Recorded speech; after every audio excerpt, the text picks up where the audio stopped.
Rule number 67. Do not answer ads that promise get rich quick scam. It won't be you who get rich quick. Last time I typed opportunities to make money into Google and I got over 258 million hits, and that's not quite as many as I expect, still a pretty good indicator of what we want. There are a lot of get-rich-quick scams in there, and now believe me, they do work. What? I hear you cry. Yes, indeed they do work, but not for you, not for the poor mugs who sign up. They work for the instigators, the beginners, the one who launch such as scams.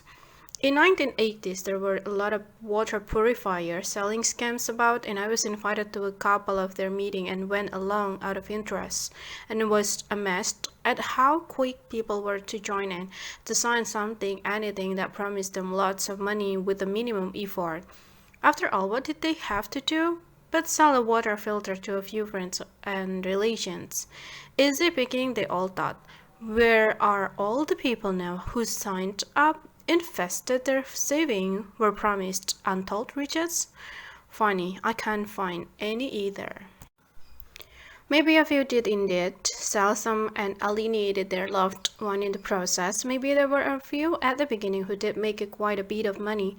But any pyramid scheme is not sustainable and will collapse once it reaches a certain level because there are just not enough people on the planet to sustain the promise. I like what a Woody Allen says about a fool and his money. How did they get together in the first place? When I was a kid, I remember reading about a couple of scams that set me thinking about how gullible people are. The first was a bass killer. You sent off £5 it may have been pounds or dollars or whatever, to buy a pest killer guaranteed to kill any household pests, including fleas, cockroaches, mice, and etc. What you got back were two small blocks of wood with the instruction to catch and place the pest on the block A and then press down block B with a great force. I kid you not. And the perpetrators made a lot of money before they got caught. Might be time to try that one again. The second scam was someone offering a yard of silk during a silk crisis for a similar small fee. Notice how the amount is always small enough to tempt you in, and what you got back was a yard of silk thread, and they had never specified the width. And now you might be thinking, you are too clever to be taken into such obvious hoaxes, yes? Well, they're not all as obvious as you might not believe the scam that otherwise very smart people sign up to. There are not get-rich-quick scam. Repeat after me. There are no. A fool and his money, how did they get together in the first place? Rule number 68, there are no secrets. Just as there are no get-rich-quick scams, so there are no secrets, so don't go buying any of them either, and you will be offered loads. Once your attention is focused on becoming prosperous, all sort of offers are going to come at you out of the woodwork, and they will all offer to let you in on the secret only to really rich now. You will get over a very expensive newsletter that will tell you the hidden secret of Wall Street, how to play the stock exchange and win, and how to invest and make a fortune, how to move your money around in offshore accounts to avoid paying taxes, and it will cost you so little. All you have got to do is sign up for 12 monthly issues. Guess what? The only secret being told is the one that says there is a mug born every minute. And now you know that secret, you too can just say no. No one but you is going to make you wealthy. No one is the whole world. They don't know more than you. They don't have access to any more information than you do. The secret of making money is that there are no secret. You buy something, and if you sell it for more than you paid, you have done well. And that applies to anything and everything in the financial world. Stocks, shares, investment, property portfolios, ISAs, and budgets, funds, and finance management, and commodity future, FTSE, and gold reserves, and count sales. One of the earliest rules we had to learn was that only industrious people can be prosperous. Can you see why now? You have to put in a bit of effort to learn how to do it by studying the wealthy. If you think there are shortcuts, like buying get-rich-quick scams or buying secret, not only are you going to be disappointed, but you will be worse off than if you had not invested in such a nonsense. Lazy people not only don't get rich by it, but they often end up poorer because they look for such shortcuts.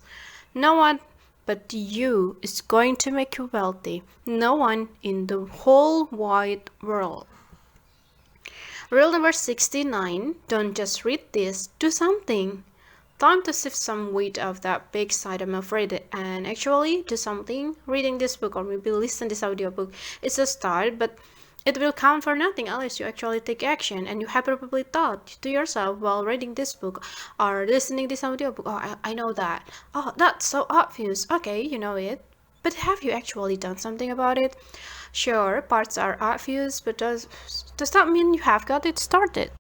For most of us, there is a huge gap between what we know and what we do, and there is no point just reading this or listen to this audiobook. You have to act on whatever it spurs you in to think would be a good idea. Let's take it as slowly as you want.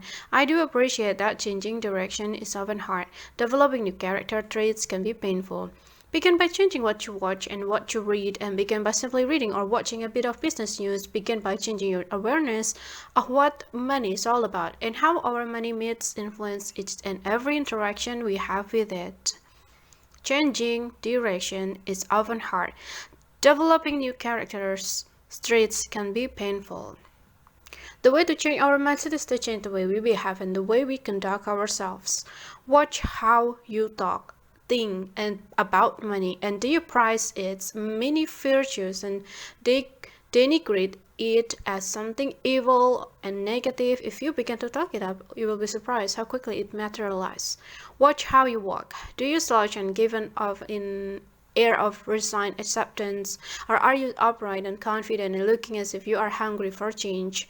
Watch your overall image too.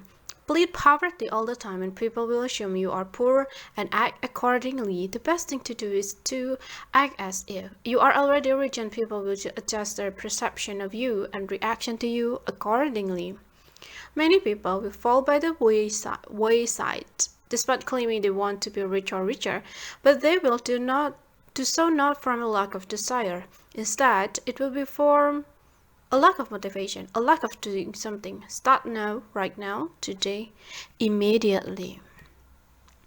Getting even wealthier. Once you have got a bit of money behind you to hold your things get a bit easier. Money begets money. You won't pick up a lot of bargain at an antique auction for £50 sterling, but there is a hell a lot more if you have got £5,000 sterling. It's that first million that is difficult. Oh, but seriously, once you have started to move forward toward prosperity, it is not a good idea to sit back and start counting your loot. It will disappear faster that way than by any other means. Instead, you have got to get slicker and quicker, stay on your toes, be even busier and more focused, and definitely don't take your eye off the ball. As you start to get richer, you might need to start gathering a few advisors around you, people you can trust, and most importantly, listen to the reason. Because as your investment and capital start to grow, you will need advice on how to make things grow even more. Obviously, you can listen, but you will need to make the final decision about what you are going to do. Not sitting back on your laurels means you have to be on the lookout for hidden opportunity to take your prosperity further. You have got to stay abreast of current development, play your hunches, understand the market, know what you have got and what you can spend, invest, or save. And now is the time to start stepping up how opportunistic you can be, thinking literally, not following the herd, being creative and innovative and that sort of thing. There is no point in doing what anyone else is doing if you want to make some serious money. Rule number 70. Carry out a finance health check regularly. It is essential if you are going to increase your prosperity that you maintain a healthy awareness of your bank balance. You should be carrying out a finance health check on a regular basis. I think personally it should be weekly. Of course, you are free to do it as often as you want, and if that means monthly or even a bit longer, then that is entirely up to you, but I wouldn't recommend that you leave it too long. My observation is that the tighter a grip you have on the pulse of your financial life, the quicker you can react to changes. The more information you have to make a decision, the less chance there is for things to go drastically wrong without you noticing, and the better a focus on those interests you will have in your finances. Sorry, but you have to be disciplined about this. You have to have a regular time when you sit down and carry out a bank reconciliation and let your creditor and debitors check credit card balances against receipt, check outstanding payment, and the ones that you have authorized that haven't yet arrived in the bank. Check what future income you have and what major expenses you might have looming on the horizon. Check your standing order, check pension contribution, check any loans, check any overdraft. I know I have said not to have any, but you are human. If you don't do this stuff, money will leak away. Forgetting a debt does not pay it. You have got to be disciplined and have a routine. Every Monday morning without fail, yep, even when it's sunny outside, even on holiday, even when you are feeling a bit of color, even when there are more exciting things going on. Because if it doesn't excite you, then you are not going to make it, I'm afraid. Personally, I think you should know what you are earning day by day, and you should know what big outgoing you might face in the next 12 months. And that does include a most often forgotten one, the tax bill. Watch that little baby like a hawk and don't ever take your eyes off that ball because it will get you every time. Forgetting a debt does not pay it. Remember that. Rule number 71. Get some money mentors. When not writing books, I do have a proper job. I have several, in fact, which all involve running companies. I'm not fool when it comes to knowledge. I know there are things I should know that I don't know, and there must be a million of things I don't even know and I don't know. My solution is to use other people's knowledge to supplement my own deficit. I have money mentors, and in fact, I have mentors for all sort of situation, but we will stick to the money ones for the moment. And now, why should you use money mentors? They bring a wider range of experience to the table. They make you present your ideas in a clear and concise format which makes you think long and hard about what you are doing. They will make you justify what you are doing, and this makes it much harder for you to go off like a loose cannon. They are on tap to provide answers, advice as a sounding platform, a reining in service, and have you thought it through facility. They will individually keep their ear to the ground so you can benefit from their collective knowledge, a bit like a news gathering at surface. They are independent and so will have no vested interest in what you do as a competition. They are independent and this will be loyal, supportive, and on your team. Many successful entrepreneurs use mentors when they start out in a business. And they ask if they would be prepared to offer guidance and advice. To the new entrepreneur as they start out, the vast majority of experienced business people approach will say yes. It's fun for them to pass on their expertise. They enjoy it. Yes, but I have questions. I hear you say, fire away. What sort of mentor do I need? Where do I find them? What's it going to cost me? Can I ignore them if I don't agree with their advice? For money mentor, you need people who have proved their financial acumen by making a bit of money themselves, and not by inheritance or lottery winning. You find them by looking around you. Anyone you admire who has been successful, approach them, they may will be flattered. It shouldn't cost you more than about 4 dozen lunches a year, and you take them out to lunch, and return they give you advice, information, suggestion, restraint, support, and encouragement. And can you ignore what they say if you don't like it? Yes, of course you can. I ignore mine once, and just the once. It cost me a lot to ignore them. I publicly apologized to them and I would never ever ignore them again. Money mentors are people who have proved their financial acumen by making a bit of money themselves. Rule number 72. Play your hunches. Have a hunch, listen to your heart, follow your intuition, listen to your inner voice, have a gut feeling, have an inkling. These are all saying the same thing. There are times when you know something's thing, you know when something is absolutely right, you need to nod your head and believe in yourself. Of course, having a hunch, following a hunch and going off like a loose cannon are not all the same thing. There is a format to this intuition lark, and it is a little bit more sensible than you would think. Have a hunch. Have the hunch. Do your research and see if your hunch is worth following. It usually is, but best to just check first. Prepare a well-worked proposal to present your money mentors. Present, listen, and act on their advice. And there is no point lingering. But I had a really brilliant hunch. If you can back up your hunch with facts and figures, then it is just a step in the dark. A hunch is a sudden flash of inspiration, a moment of sublime intuition, a clever and brilliant realization, and it can be justified with the facts and figures. Just because the inspiration was a hunch does not mean you don't have to justify it and research it. You still need to prepare some figures and develop a plan. Having a hunch does not let you up being sensible and practical and realistic. Lots of wealthy people got there by having that one truly brilliant moment of inspiration, but they then turned that inspiration into perspiration, worked their guts out to make their dream come true. And I bet lots of people said to them, but you're so lucky.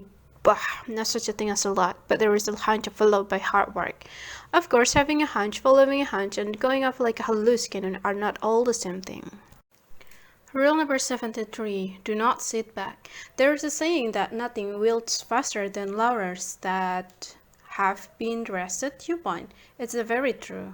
There is a temptation once we have made a bit of money and when an investment has worked out, or it seems to be all paying off, to sit back and relax. Yes, we can, but we don't want to. And now is the time to speed up a gear or two, put more irons in the fire.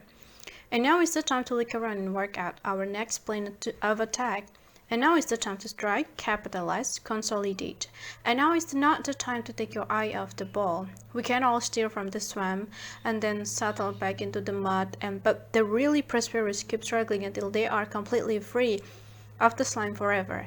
If you take a day off, the slide begins and will inexorably continue, and the next effort will be even harder. I know I have been there. So redouble your efforts, rekindle the enthusiasm, relight the fires of desire, and let's get back to work. You must not sit back. Wealthy don't make unscheduled days out, a tea break, lunch break, holidays, and they keep their nose to the grindstones, shoulders to the wheel, ear to the ground, back to the wall, finger on the pulse, iron in the fire, fire in their belly, and hand on the tiller. And wow, tall order! They work harder and enjoy greater reward and get told how lucky they are. You have got to keep up on doing whatever it was that made you make it. If it's cash cow, ride that baby until it dies under you. If it was a one-off brainwave, have another. If it was sheer hard work, keep going. If you have found a successful formula, make some more. But whatever you do, don't turn off the tap unless it's run dry, and even keep it turned on just in case. Remember that. Don't get clever. Don't think you know it all. Keep using those money mentors. Keep working harder than anyone around you. Keep it under your hat and keep at it. But don't forget how you got you were to where you are. Location, method, plan, nation. Remember the don't fiddle rule and don't change anything until you are sure. It will only improve result and not make the boat sink. Now is the time to strike, capitalize, and consolidate. Rule number 74. Get someone to do the stuff you can't. I have money mentor because there is a lot of stuff to do with the business and making money that I know nothing about. There are also lots of things which have to be done which I don't know how to do and I could learn, but it's not where my talents lie. So I go learning how to do things when there are eminently more suitable people out there who can do them. Do what you are good at and get others to do the thing you can't, and simple, pick really good people and let them get on with the job of making you really prosperous. And now there are 10 rules to make sure you A. Get the right people, and B. Keep the right people. Number 1. Know exactly what it is you want to do and what you want to do it. Number 2, be very clear about what you want them to do for you and how much you will pay and what guidelines you will give them. Number 3, care about them. They are human. You must not become a mortal. Number 4, keep them informed and motivated, inspire loyalty. Number 5, tell them your long-term strategy. They do have a stake in your or their future. Number 6 is if they muck up, and they will from time to time, we all do, even you, Mr. Templar. Well, maybe not me. Then correct it and move on, and forgiveness is a good thing. Number 7, praise them constantly. Nothing inspires more than praise. Yeah, of money, of course. Number 8, set realistic target, but don't expect the impossible. Number 9, set a good example. Be someone they can respect and look up to. No one likes working for a jerk, and set high standard in life. Live up to them yourself. Number 10, remember you are the boss, not their friend. Try to maintain dignity, distance, and authority. That should do it. There may be other things you will try, adapt, implement, and use. All this stuff is adaptable and entirely up to you. Just make sure you treat your people well and have fun, and don't be an insensitive, bossy boss. As if. At the moment, I have wonderful account person. She sighed a lot as I am always trying to find ways to ensure I'm not paying more tax than I need to. I don't, we all, but all I do is ask her questions. The rest I leave entirely up to her, and the relationship works apart from deciding, that is. Pick really good people and let them get on with making you really prosperous. Rule number 75, know yourself, solo, duo, or team player. If you are going to change direction in the case to prosperity from wherever it is you are now, then you need to know your strengths and weaknesses, what you are good at and bad at, obviously, and this is not the same as strengths and weaknesses. For example, I'm good at broad stroke, big picture stuff, but I'm not the greatest when it comes to detail. Get what I'm on about. You just have to know yourself pretty well, and then you will be confident in the areas you are good at, can brush up in areas you are weak, can treat on your strengths, and get someone else to do all the stuff you are bad at. And then you have got to know if you are at your best working as a part of partnership, a team, or going it alone. Personally, I always need to be the steadying hand of partner to curb some of my business excesses. An overwhelming tendency to shoot from the hip, be a bit undiplomatic at times, to rush headlong into things, to spend money wastefully on advertising and not to attend to detail. I am, however, really bad in team, and more than two, so if a business opportunity comes up that requires teamwork, I know I can turn it down or tailor it in some way, because I know if I say yes, I will make a big ear of it. If, however, it requires a partnership, I'm much more likely to be interested. I am also good working alone. I make decisions easily, not always the right ones, but at least I don't prevaricate. I'm happy in my own company for a long period and don't need to bounce ideas of anyone to make them seem real. I can travel well alone and speak up for myself. See what I mean about knowing yourself? You have to do this exercise if you are to forge ahead with the rest of the money makers, and questions to ask. Am I good on my own, or do I need other people around me? Do I have a role to play in a team and feel happier in that role? Can I work well with just one trusted partner? Do I know where my strengths and weaknesses are, and do I know the difference? Do I know what I'm good at and bad at? My business partner says we work well together because we are the brains and brawn. The only trouble is we both see ourselves as the brain and the other as the brawn. Oh well. I also need the steadying hand of a partner to curb some of my business excesses. Rule number 76, look for the hidden asset or opportunity. You have got to be the vigilant, never sleeping, never taking time off missing, always alert, always on the lookout for the opportunity. An old Senegalese proverb says that the opportunities that God sends do not wake up those who are asleep. Wake up! Sleep is for the lazy, indolent, the poor, wide awake, restless. Prowling is for the hungry, the lean, the opportunity taker, the rich, and all around us all of the time.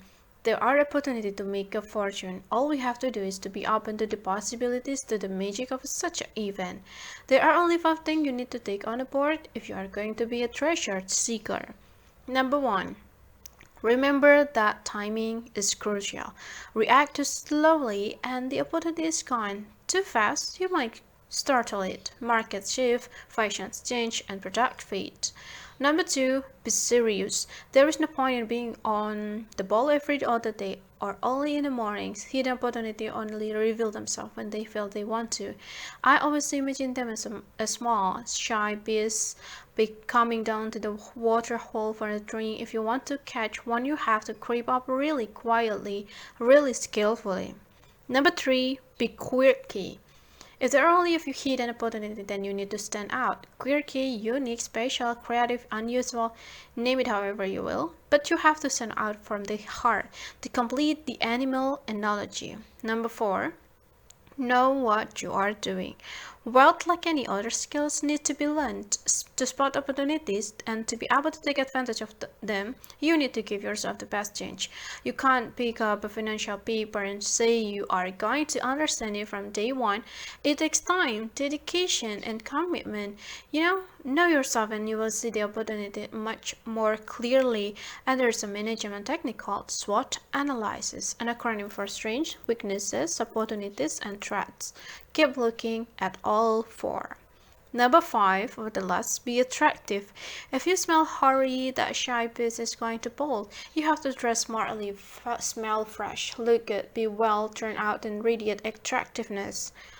All around us, all of the time, there are opportunities to make a fortune. All we have to do is be open to the possibility to the magic of such an event. Have you ever noticed that when you are thinking of changing cars to another make or model, you immediately start noticing hundreds of that make on the roads?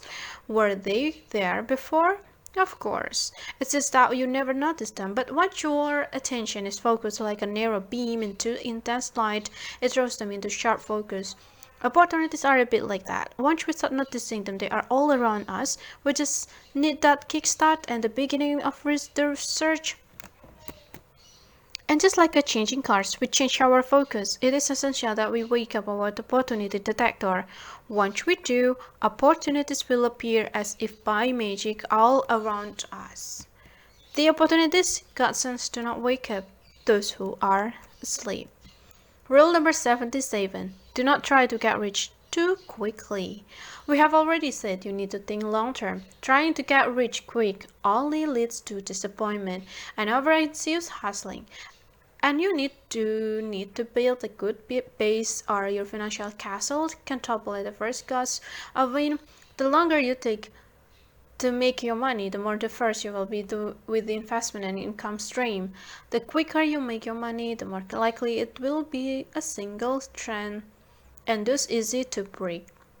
Getting rich over time usually means you will build long-term income stream, be insured against recession or sudden and negative market downturn, have time to have a life as well, that old or work or home relationship is likely to be be better at making money more honestly and decently, have time to make a relevant adjustment and does not just like to rush out and spend it appropriately, gain the experience necessary for long-term financial security as you go along.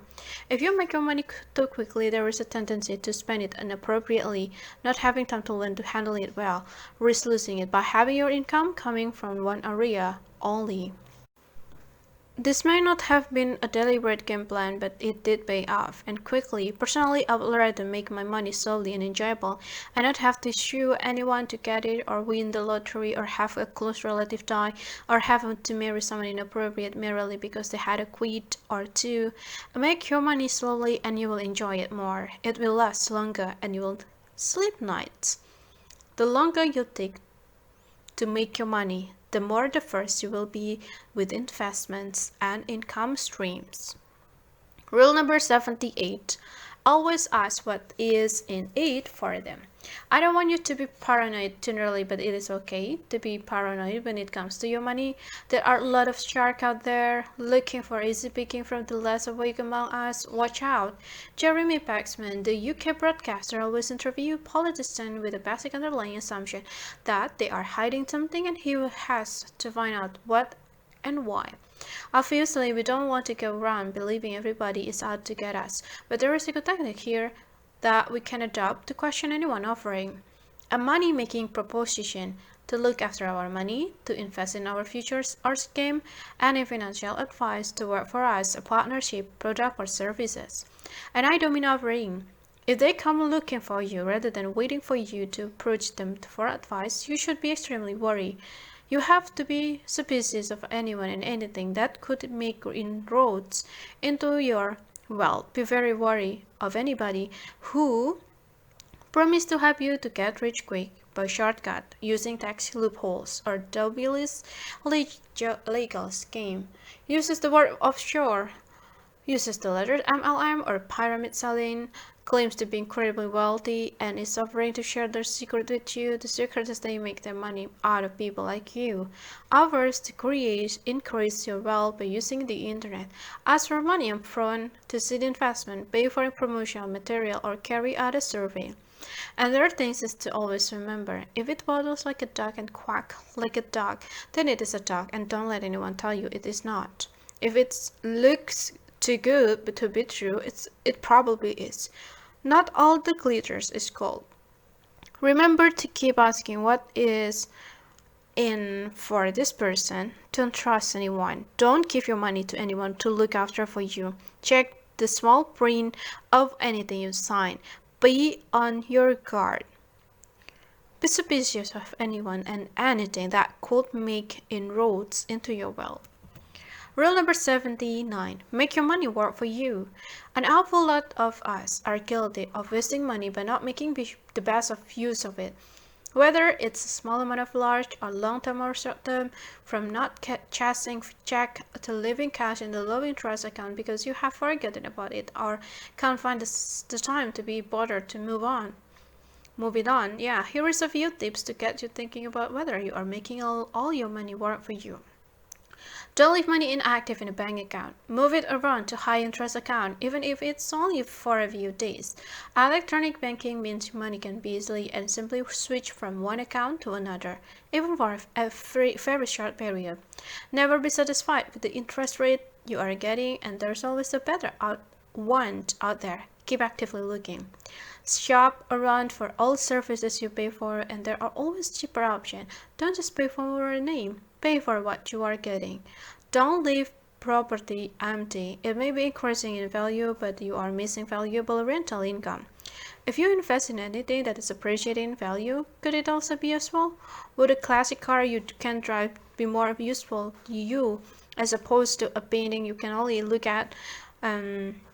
Explore all options. Do not be content ever with what you are doing, but always be on the lookout for ways to improve, enhance, perk up, progress, and advance. This does not mean fiddling, of course. Crack on. Don't put anything off for tomorrow. Do it today. Do it now. If you take 4 months to pay or check, then that's 4 months interest you have lost. Always remember, idle money is wasted money. Use it or lose it. Never be satisfied with the interest rate you are getting. Rule number 80.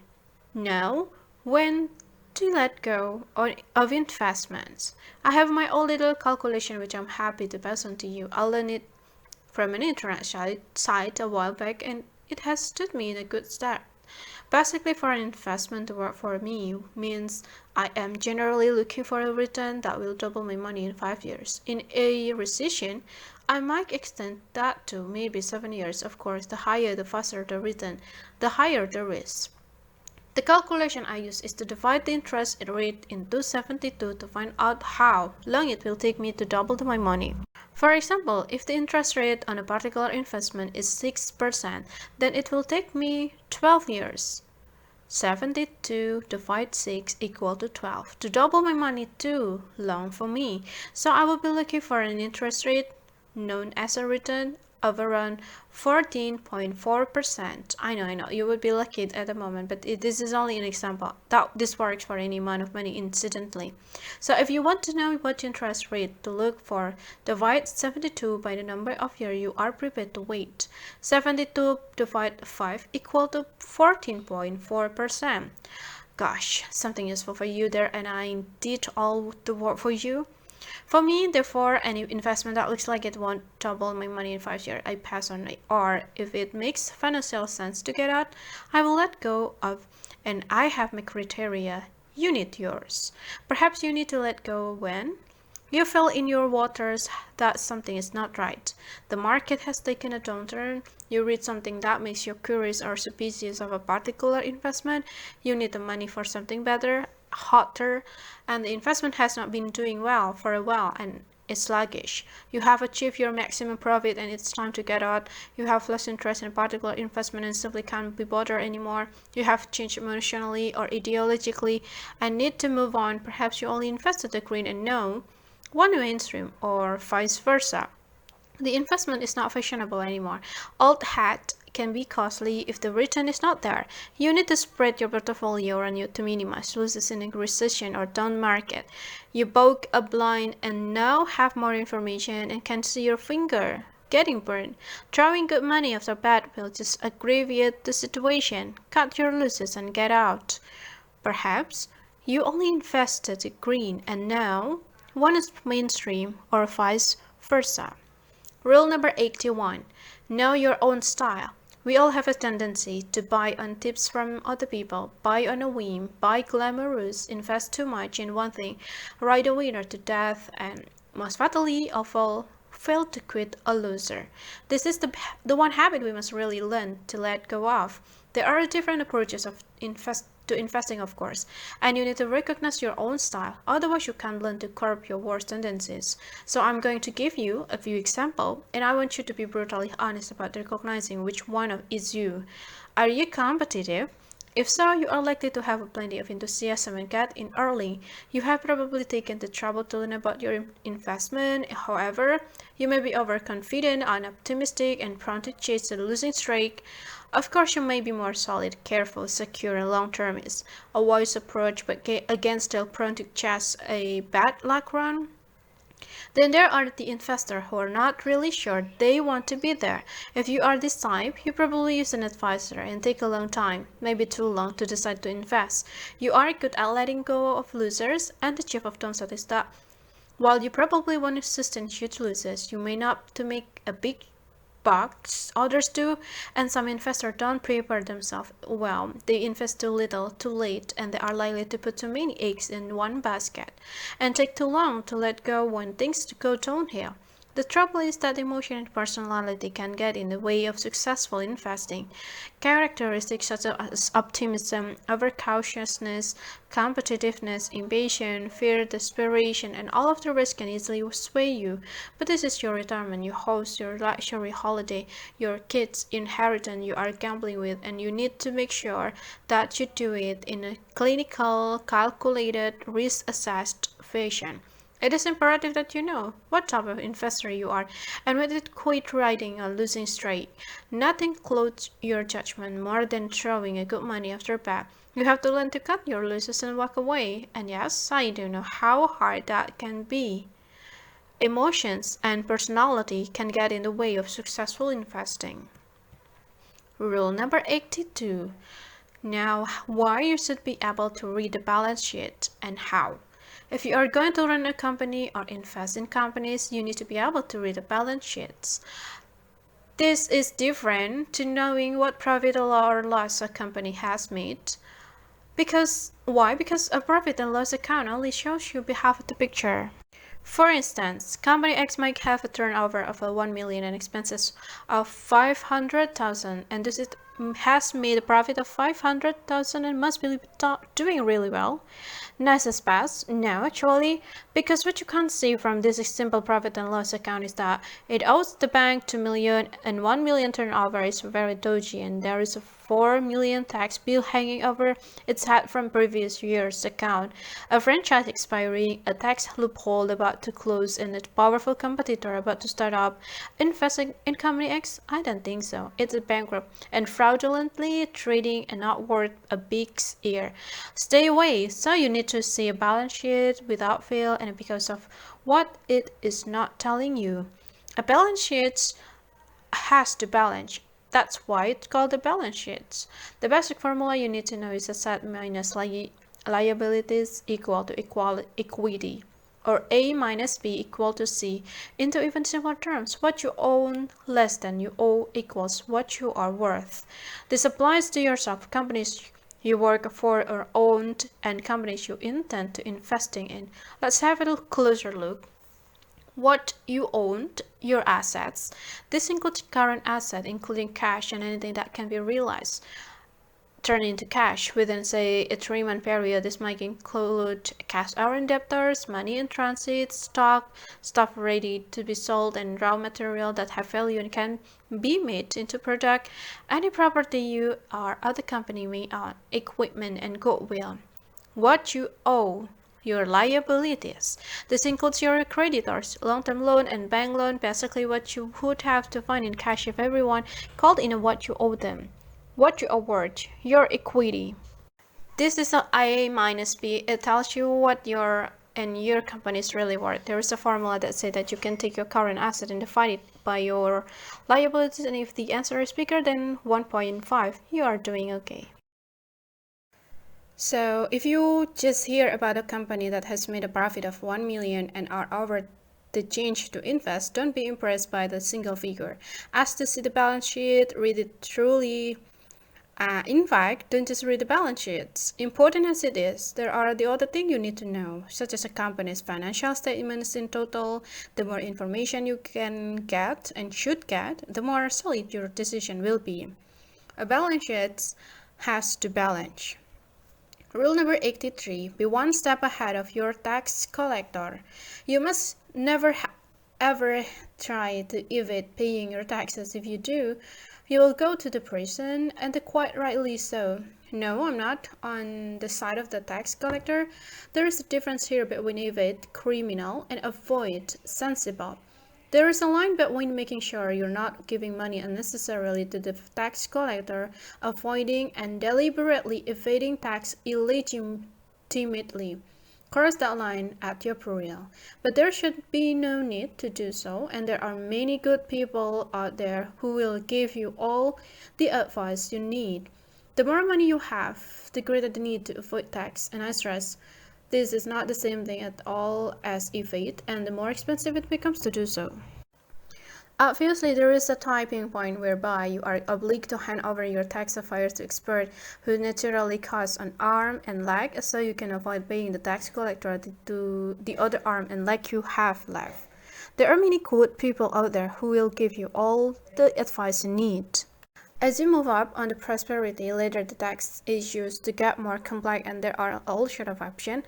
But remember, the tax collector are closing loopholes, changing laws, cutting off avenues as fast as you and your expensive expert and can advise ways of avoiding tax. It's like a chess game, only much more exciting and expensive.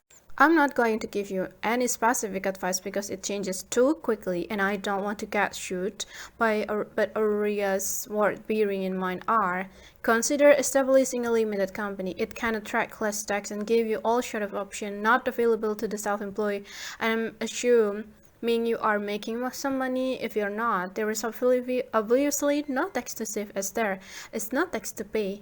Bear in mind also that anyone can get your company record from company's house, so if you are bigging yourself up, you can get cash out. Always make sure you make full use of your allowances. Use them or lose them. Always consider if something is tax deductible before you buy it. Become a resident in a tax haven, but be quick as they are being shut down fast. Invest heavily in your own pension fund and it grows tax-free, or as about tax-free as you can get these days. Become a tax nomad and wander the world not paying tax anywhere. Watch out, as a UK tax liability will arise then, when either income or a capital gain is remitted into the UK, and there are circumstances when you can be based abroad but still pay tax. And of course, make sure you are well up on investment that you don't have to pay a tax on. Get good advice and be willing to pay for a good advice. Rule number 84, learn how to make your assets work for you. First off, do you know what assets you have? This means both long-term asset, fixed asset, and short-term asset, current assets. The fixed asset are the ones it would take you a while to turn into cash, and the current asset are the ones easily converted into radius. Have you listed them? If not, do so now, and we'll wait. Back already? Got your list? I hope it has some of the following on it. Property, land, motor vehicle, pension fund, cash, goodwill, work of art, and the investment money owed, future or other possession, patent, stocks and bonds, intellectual properties. If you have a business, it may also include things like a stock, work in progress, raw materials, plant and machinery, equipment, trademark, mailing list. Once you start writing them down, as a list of beginning to see endless possibility for using assets to make more money. Basically, the advice is don't let an asset sit idle. If you own property, rent it out. And I don't just mean buy to let. Some enterprising people have rented garages or small bits of land they don't use in area where there is not enough parking for commuters, and so on. Think literally and don't discount anything. No asset is beautiful unless it is working for you. It has to be accumulating, increasing in value, to be worth keeping, and never leave cash sitting around. It tends to get bored and wander off. Make it work. You begin to see endless possibility for using a asset to make more money. Rule number 85. Don't ever believe you are only worth what you are being paid. Those who believe they are only worth what an employer pays them are almost always selling themselves short. Big companies depend on people not questioning their worth. Don't let them get away with it, and there are several points here. Firstly, it's a fact that if you work for an employer, those who change their jobs fairly frequently tend to get pay rises each time and therefore end up earning more than those who stay with the same company, maybe for a very good reason, like being happy. If you are staying put, you have to learn to ask for more and demonstrate how you are adding value to an organization to justify being paid more.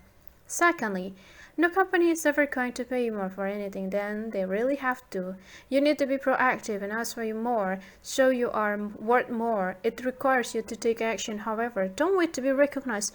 If you are freelance and some applies, nobody will suddenly offer to pay you more for your work. You need to be proactive and show you are worth more. And thirdly, if you think you are always worth more, it makes you restless, ambitious, keen to get on. If you accept what is offered and never question it, then it makes you complacent and you will get taken for granted.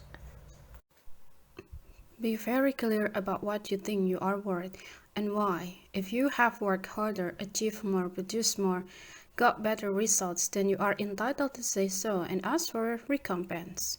Don't bargain just for money. Always take into account cars, pensions, holiday entitlements, responsibility, work environment and space, staffing, whatever it is you want.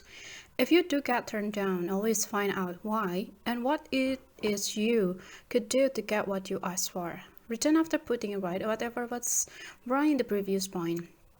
Never compare yourself with anyone else. You are unique and there is no comparison. Getting more money or anything else is a matter of negotiating. Those who are good negotiators get more. It's as simple as that. Brush up on your negotiating skills and don't mount in if you don't get what you want. Work harder and go back again. If you think you are always worth more, it makes you restless, ambitious, keen to get on. Rule number 86. Do not follow the same route as everyone else. Obviously, you can follow whatever route you want, but you might end up in the same place as a lot of people. If that is a good place, you will have to share a lot. And if it's a bad place, why be there at all? Being creative is a brilliant way to make money. Look at all the best money makers, and one of the things they share is the ability to be one step ahead, to think creatively, to come up with schemes and ideas that other people haven't thought of it. This does not mean you have to be reckless or a gambler. It just means thinking differently from other people. But that's the problem most people have. Following the herd is terribly comforting. If it all goes wrong, being in a herd gives a collective feeling of shared grief, and the opposite of shared blame, be a loner, and going wrong is a tough cookie to swallow. And the converse is true. If it all goes well and you are in the heart, you can celebrate together. Shared joy, a bit like being at a football match, it's a good feeling. It takes the person of a real courage, confidence and maturity, not to mention creativity and drive. To stand up and go your own way, you have got to be pretty confident to turn your back on shared joy and shared grief. In the great stock market crash of October 1987, an awful lot of people lost an awful lot of money to who didn't. and got out of shares and into cash in August were the billionaires Gary Becker and Jimmy Goldsmith. And remember that the closer you get to becoming a winner, the less risk you want, and the nearer to losing you get, the more you are inclined to gamble. I saw a website the other day, an investment brokers, one which claimed to show the 5 most popular stocks and the reason why you should sell them now, no matter what your friends, neighbors, or family say. These stocks have been so high for so long that they must crash soon. Sell now and get out ahead of the crowd.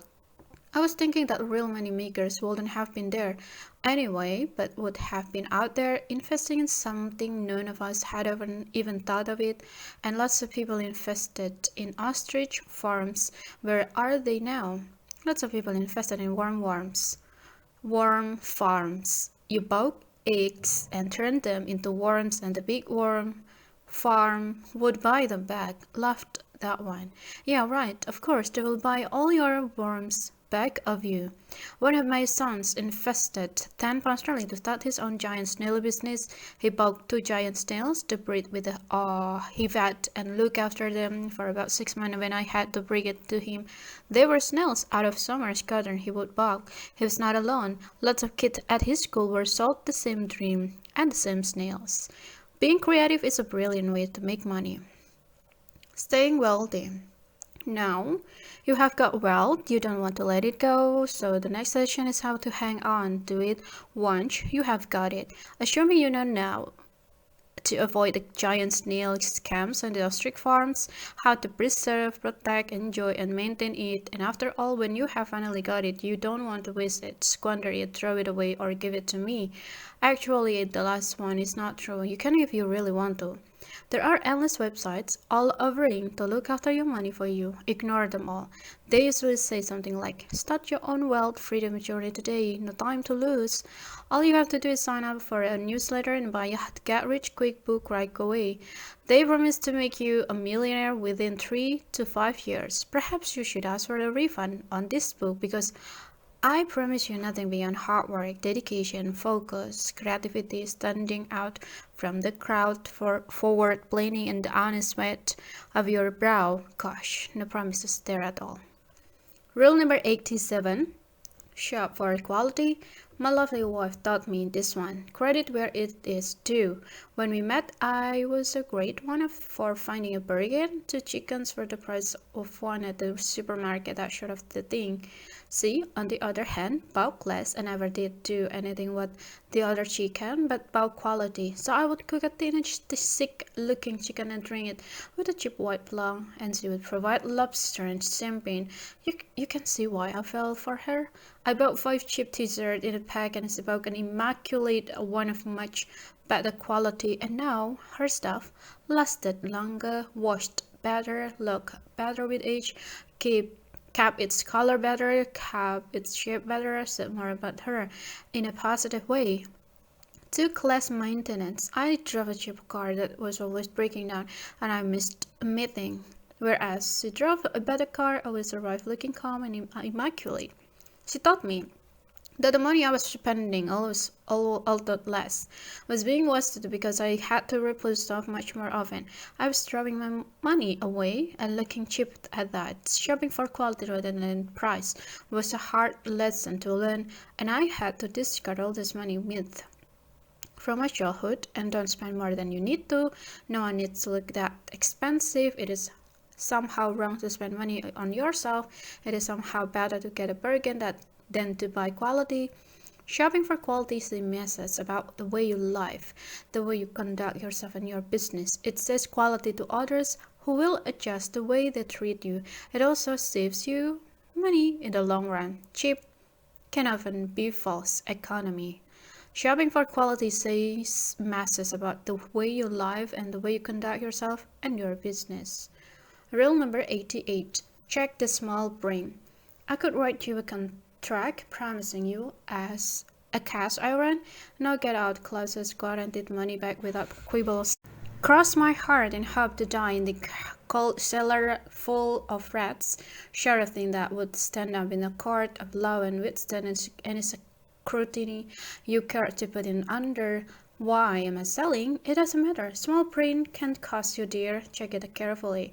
I love the start of small print classics such as taking shoes back that don't fit only to be told they can't be refunded if they have left the store, or the small print of medications to say they can make you sick and you can't chew. Or the small print on computer software that says you are bound to be by the agreement if you break the seal on the packaging, and the software can't be tested until it has been run. And you can't run it until you have installed it, and you can't do that until you have broken open the packaging. There is a wonderful story of someone who sold their soul to the devil, and the devil wanted 5 years of their life, and the person reckoned it was worth it. Oh no, he didn't check the small brain. The devil took 5 years of his life, and all right, the first 5 years. Oh, you can imagine what missing the first 5 years would do you too. And you thought credit card companies were bad. What do I mean by checking the small brain? Why? What do you actually have to do? The three basic things. Obviously, check that it covers you for what you want. Check there are no hidden clauses that will twist the basic meaning of the contract, and the check penalty clauses, ones that penalize you for late or non-payment of anything.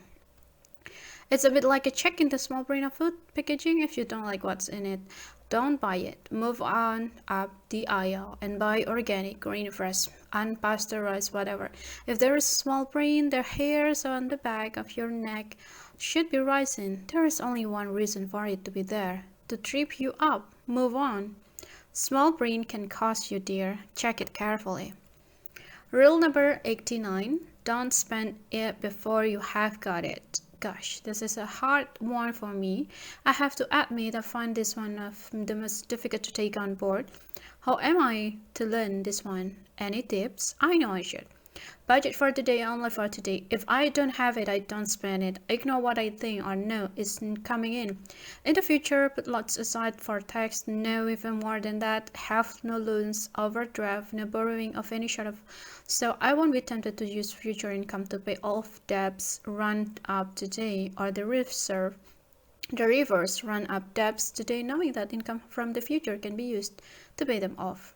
Very naughty. The downside of spending future income is the income may not be materialized or be less than you thought. The bubble has to burst somewhere, and if you are always spending in advance, you will catch out one day. It encourages sloppy financial planning. Whatever you bought will have long lost its appeal or wear out, get broken, or even completely forgotten. You lose touch with reality. The future is not real until it becomes today, and as such, you can overspend only too easily. I guess I need a 4-point plan. Number 1. Question whether I need a particular thing today or could wait until later to buy it. A useful ploy as once the bloodlust has worn off, the appeal often wears off too. Number 2. Questions whether it is worth it. Obviously, if buying today against tomorrow's income, I will incur interest. So is it worth the extra? Number 3, question to risk factor. If I commit myself today, what if my circumstances change and I need that future income for other purposes? Number 4, questions that if I spend today, I might not have income for a really exciting spend that might come up. Better to keep it just in case. Follow this plan with me and it should reduce our credit card balances considerably.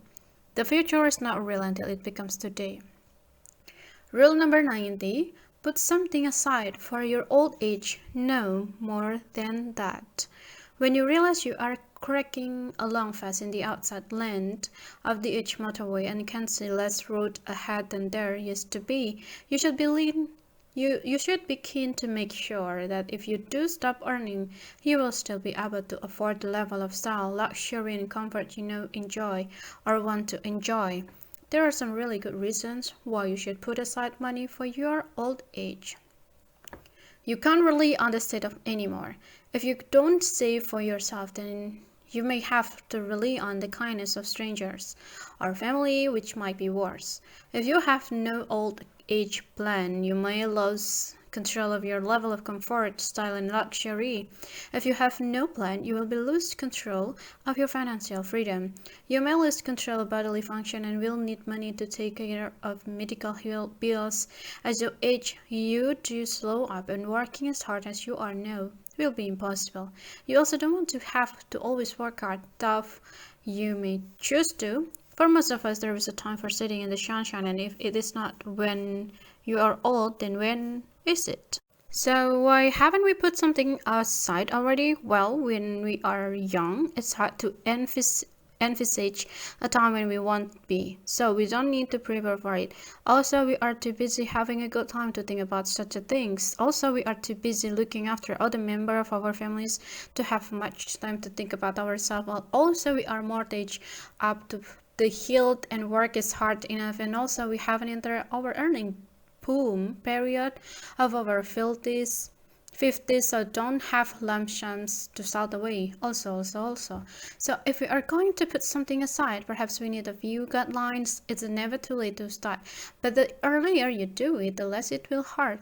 Prioritize spending. List what you are going to spend on to see if the future is there. If it is not, put it there and make it top of the list ahead of that new boat of trip to Paris. If you haven't saved much by your 50s, put in a lump sum to send your retirement plan.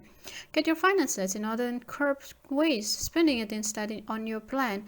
If you don't have a pension, make sure you have things that will fund your retirement or later years. Property to sell, shares to cash in, and that they will be sufficient. Always think high interest and move money around to get the best out of it, and trade down property as you get older and your needs get smaller. Once the kids have all left home, you don't need so much space, so downsize and invest the profits. The earlier you do it, the less it will hurt. Rule number 91. Put something aside for emergencies or rainy days, the contingency fund. As well as saving for your old age, you will always need to have a contingency fund. I can give you a definitive list of emergency, but here is a few to get you thinking. Don't have nightmares now. Accidents, motoring, industrial, work-related illnesses, sudden legal problems like being sued or arrested wrongly, land disputes, very expensive indeed, a problem with children, don't start me up. There are too many to list here, including drugs, unwanted pregnancies, trouble with police, motoring, illnesses, travel problem. It's expensive to get them back from Thailand when they run out of money and or enthusiasm. Acts of God, floods, earthquakes, tsunami, drought, subsidence, forest fire. Yeah, sudden employment, sudden liquidation of your company, recession. So how much you to put aside, and where do we put it? Well, the wise move is to put aside enough to keep you going in the same style as your life now for 3 to 6 months without having to even think about money for that period. Roughly half your annual income if you like. Obviously, if you get completely wiped out in a tsunami or forest fire, you will be insured, so you can collect. But you will need something to tide you over. Medical bills can also be covered by insurance. So where to keep it? Most people keep it as a saving account, high interest of course, but instant access. Personally, I have noticed the true rich ones keep a safety deposit box with the cash for emergency as well. Always handy in the desperate times. You only have to look at the humanitarian disaster to realize how quickly money runs out and how conventional sources become desperately difficult to access. Surviving the storm of Louisiana was bad enough for most people, but it was a great leveler because no one could access the bank because they too were under 10 feet of water, and money quickly becomes a useless currency. Food, water become the priorities, then you might choose to take out sizable insurance policies to help alleviate the problems sudden emergency can cause. Alternatively, you might prefer to squirrel away an emergency fund in a highly liquid account, easy to quick access, such as a saving account or a money market account, which pays higher interest rate. But as usual, take detailed advice from a proper financial expert, not me. The shrewd rich ones keep a safety deposit box with the cash for emergencies. Rule number 92. You paid what for it? How does shop run? I know I said shop for quality, and I do really believe that, but I don't believe in throwing your money away on expensive stuff that could be bought just as cheaply from another source. For instance, a dear friend was recently buying a very expensive car, a wonderful car, and I was most jealous. I was so jealous I broke all my own rules and asked him what he was paying for it. I couldn't believe my ears. You are paying what for it? He said he could afford it, as indeed he most certainly can.